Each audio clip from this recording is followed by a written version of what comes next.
Igbos, they are tired of this world called Nigeria.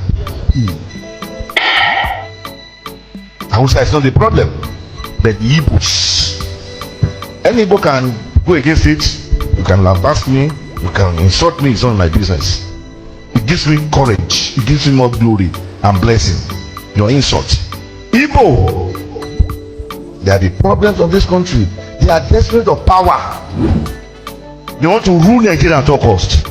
And I've not seen them ruling Nigeria, even in coming dispensation.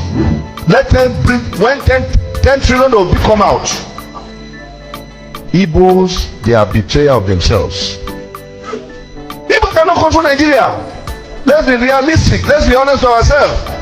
But they don't understand, instead of them to seek wisdom, they are flexing muscle. Igbo, there is an error at the beginning. A curse is on you.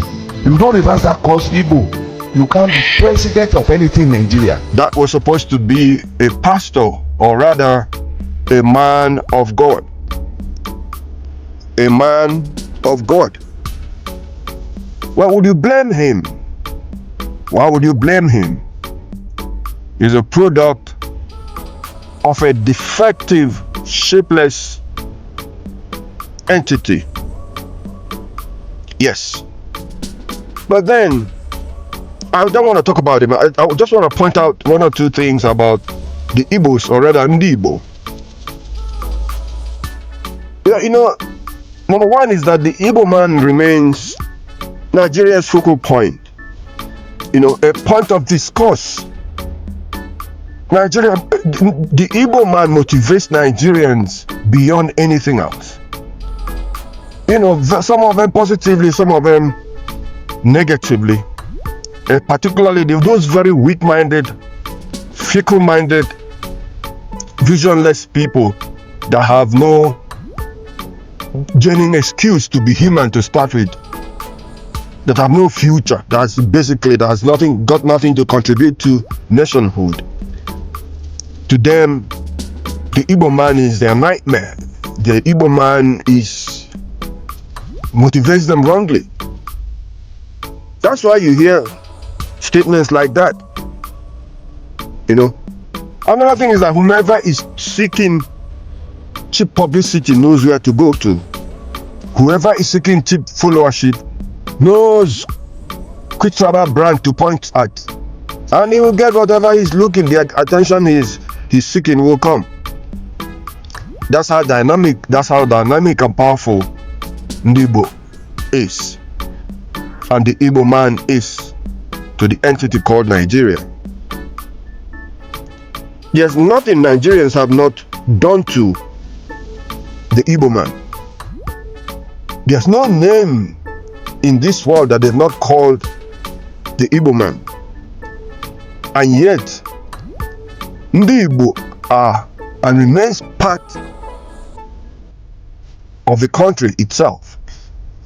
Not only are they part of a country, they are possibly the most important clog in the wheel of progress of a country. But then, we see here assertions like that. But at the end of the day, the average Igbo man remains strong, remains focused on whatever they are doing, remains very resolute and hard to uproot, because they are hard workers and they are very, very difficult to disconfigure because they have very strong minds. They really do have very strong minds. Imagine a man who called himself a man of God or a pastor of a church or assembly or whatever he's got, telling his people that a full tribe, is cursed, and therefore they can never be president of a country, as if that is their biggest motivation. But the truth remains that, given the audacity, given the nature of an Igbo man, if Ndi Igbo had truly wanted that seat, they would have gotten it since 65 years that it's been there.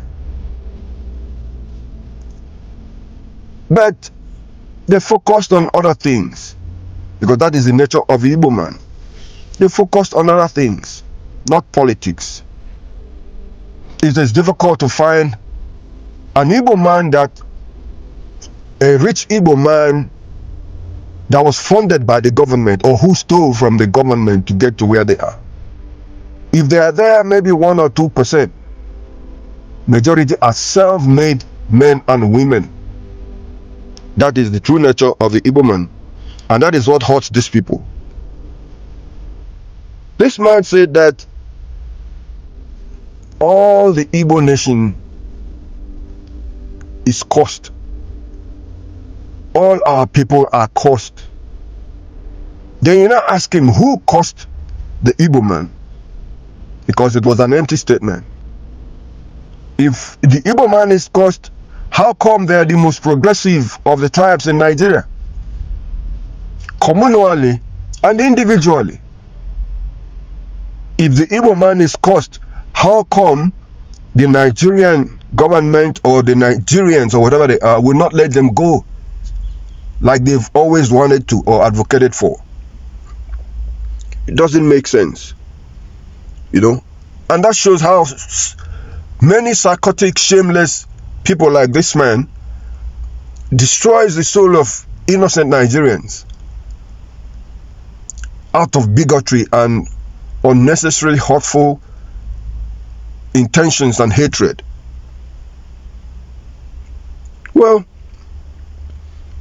the people like this, for many of them like that, the best answer basically to give to this kind of people is silence.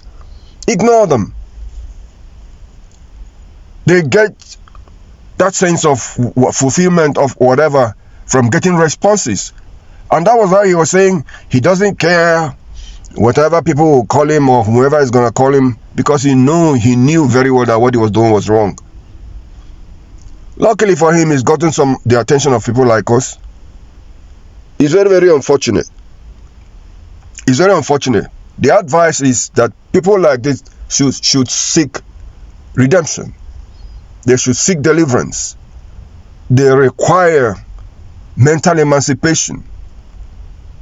They require delivery from mental slavery, mental enslavement, because nobody will do it for them but themselves. And until such a time, we'll keep seeing things like this happening. The Igbo man is second to none, particularly in Nigeria. The Igbo man is a global ethnic brand. It's not a local brand that is you focused on Nigeria. The Igbo man is found way beyond the Nigerian boundaries of Nigeria. And they are all in their glory, doing very well. Well, I needed to respond to this because I felt it was necessary to make this man understand that he made himself a double bloody fool.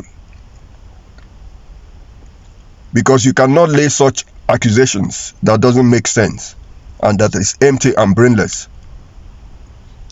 Guys, if this is your first time listening to me, please subscribe. It's good to be pointing things like this out. Like, so that YouTube will send you our next video when it's done. And comment, what do you think? Until we meet again, may God bless you guys. A new Nigeria is really possible if only we do want that to happen. God bless you.